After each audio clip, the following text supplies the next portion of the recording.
우리도 이제 서해와 동해 방향 높은 곳에 초대형 ASA 레이더를 설치해서 중국 전역과 일본 전역을 감시할 수 있는 레이더 설치를 해야 하겠습니다. 대한민국의 국방력과 방위에 대한 관계자 여러분의 열정에 감사드립니다. 중국, 일본은 잠자고 있는 야수의 본능을 깨우지 마라. 우리는 평화를 사랑하지만 우리에게 위협을 가한다면 잔인한 살인마가 될 것이다. 무슨 이유로 네티즌들이 그렇게 반응하고 댓글을 달았을까요?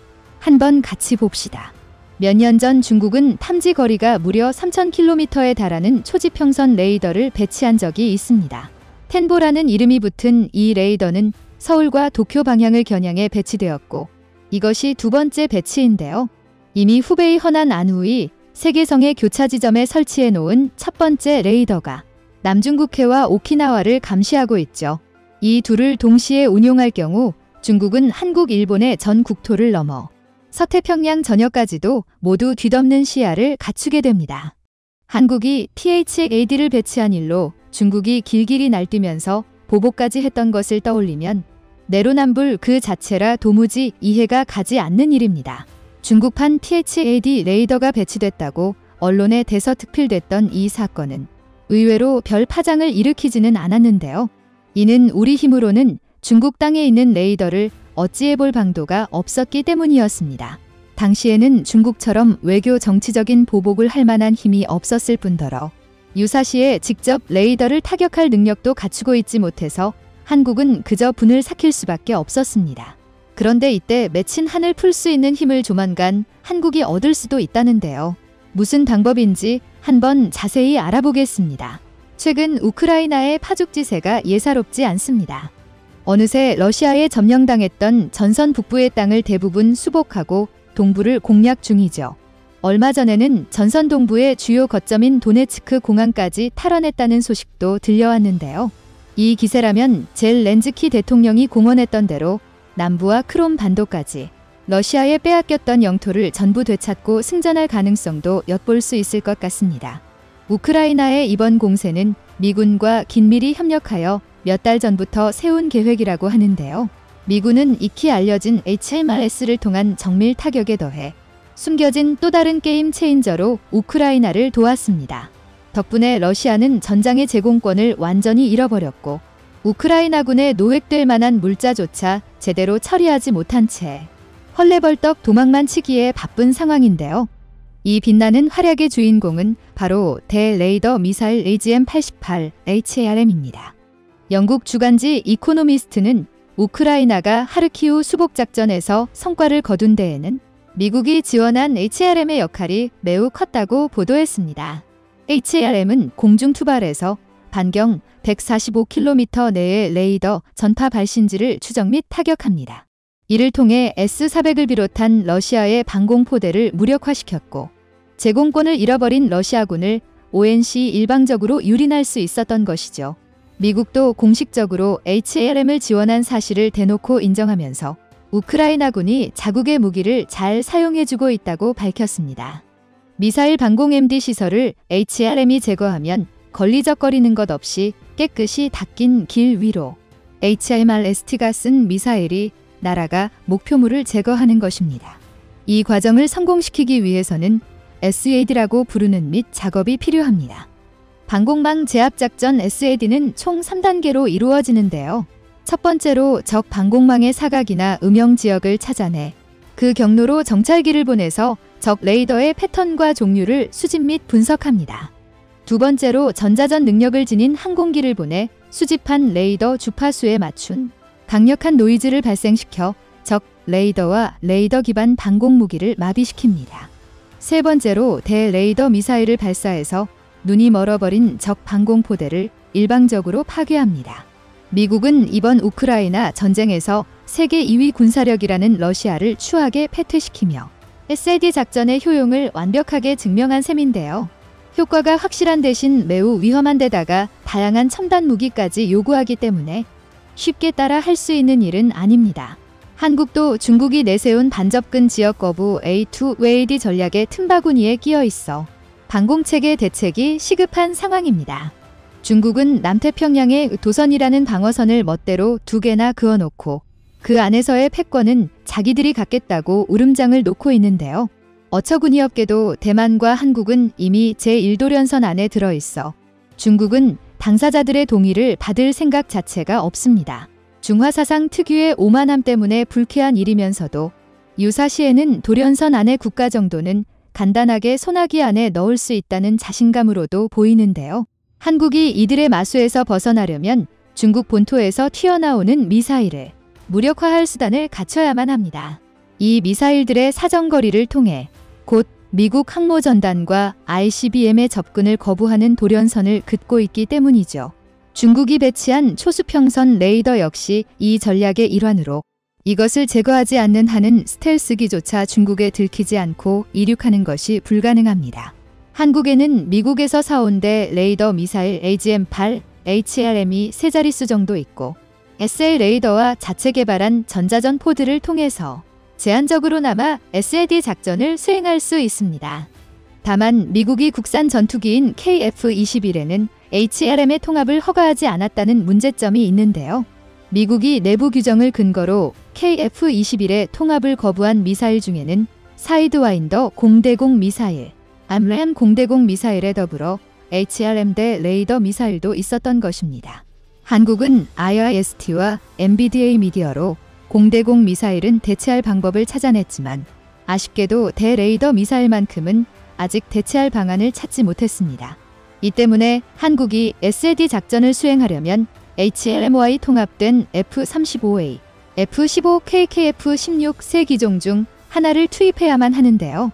SAD 작전은 제발로 적의 방공망 안으로 침투해야 하는 극도로 위험한 작전인데 F-35A는 현재 공군 최대의 전력인 만큼 실패할 경우 손실이 너무 크고 F-15K와 KF-16은 어디까지나 스텔스 성능이 없는 4세대기에 불과해서 파일럿의 목숨이 위험합니다.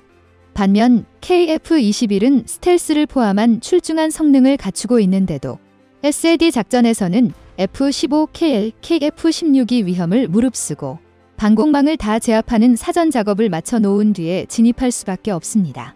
기존 전투기는 너무 큰 리스크를 짊어져야 하고 기껏 새롭게 만든 KF-21은 그 잠재력을 다 발휘하지 못하는 진퇴양난의 상황. 이에 한국은 미국 무기에 의존하지 않고 KF-21에 SAD 작전 수행 능력을 부여하기 위해 유일한 선택지를 고르게 됩니다. SAD 작전 능력의 국산화도. 하지만 무기 국산화는 세계가 인정하는 한국의 특기. 한국은 망설이지 않고 개발에 돌입합니다. 그 첫 단추는 바로 KF-21의 전기였는데요. 이미 원천 기술을 전부 확보하고 있어 가장 먼저 만나볼 수 있을 KF-21의 파생형으로 꼽히는 것이 바로 전기였죠. 적 레이더 정보 수집 후 직접 진입해 레이더에 재밍을 거는 역할은 전기나 XA 레이더를 탑재한 항공기로 수행할 수 있는데요. XA의 경우는 어디까지나 그런 활용도 가능하다는 것뿐이지 원래대로의 운용 목적과는 다르기 때문에 출력 등의 문제로 인해 전기를 활용할 때 비해서는 효율이 떨어질 수밖에 없습니다. 한국이 기존의 제한적인 SAD 작전에 동원하려 했던 재밍기체는 개량을 통해 SA 레이더를 탑재하게 된 KF-16V였고 이를 국산 XA와 전자전 포드를 탑재한 KF-21 전기로 대체하려는 것입니다. 그 후에 비로소 HLM을 대체하는 한국형대 레이더 미사일의 사용 조건이 갖춰집니다. ADD는 2020년에 이미 KF-21로 운용하는데 레이더 미사일 개발에 대한 개념 연구를 공개했는데요. 대레이더 미사일과 부속 시스템을 동시에 개발하여 결과적으로는 한국의 SAD 능력을 미국 공군 수준으로 도약시키는 것을 목표로 하고 있습니다. ADD가 공개한 국산대 레이더 미사일의 능력 요구 목록을 보면 블락1 나누어 개발하면서 블락1에서 HLM 이상의 성능을 블락2에서 미국의 차세대대 레이더 미사일 ARGM과 동급의 성능을 획득하는 것을 목표로 하고 있음을 알 수 있습니다.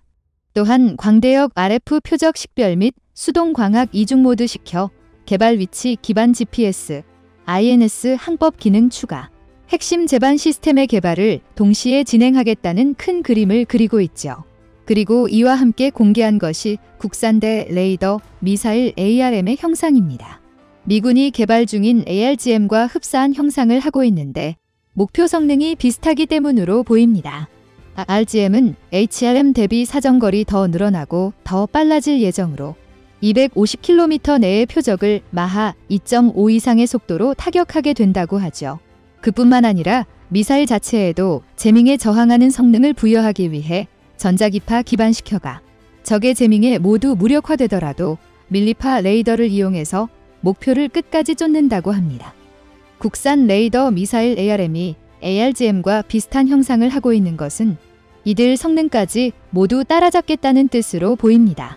이 계획이 성공적으로 진행된다면 한국은 드디어 중국이 과거 초수평선 레이더를 배치하며 아전인수식으로 나왔던 일의 서력을 할 수 있게 됩니다.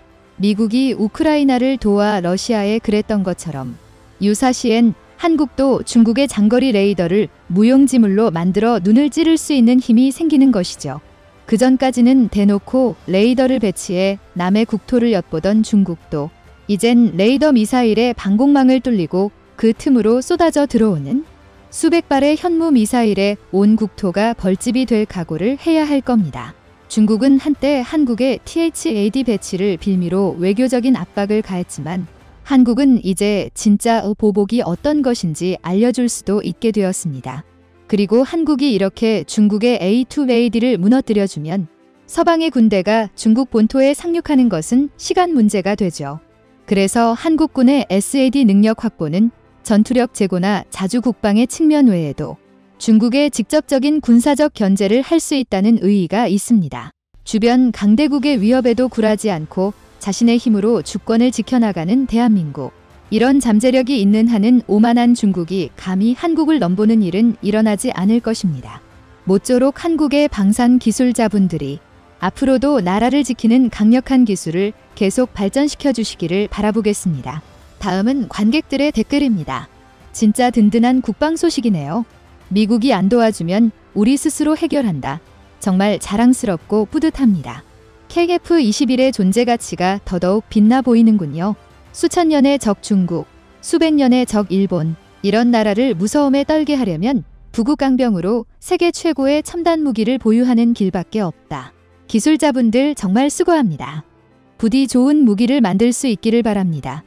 이렇게 계속 발전하고 파괴력이 좋은 무기를 만들기를 바랍니다. 대단해요. 한국 국방력. 전진만이 우리 민족을 지킬 것입니다. 거만하고 거대한 땅. 중공은 솜방망이가 될 날에 그들은 우리의 비웃음을 아픈 몸으로 받아내야 할 겁니다. 한국 국방 파이팅! 좋아요. 한국이 이것저것을 떠나 강력한 핵무장을 하면 중국의 대한국 태도가 180도 달라집니다. 북한의 핵도 무력화되며 전범국으로 핵무장이 용납되지 않는 일본도 태도가 달라질 겁니다. 다만 미국의 핵 확산 방지 정책에 위배되니 한국의 핵무장이 미국의 대중견제에 도움이 됨을 설득해야 합니다. 대한민국도 중국 전역을 커버하는 1만 킬로 레이더를 배치해야 합니다. 이어도에 초음속 미사일과 천궁과 레이저 무기 배치합시다. 핵잠수함도 서해 열척 남해 열척동에 열척 개발 배치합시다. 고구려 땅 찾아야지요. 국력과 국방력이 평화를 유지합니다. 우리는 한미사일만 보유하고 있고 주파수 분석 및 위치 파악하는 정찰기가 없습니다. 주한미군만 보유하고 있는 기체라서 사실상 우리 군 단독작전에는 대레이더 미사일 운영이 빠져있는 상태입니다. 좋으셨다면 구독과 좋아요 부탁드립니다.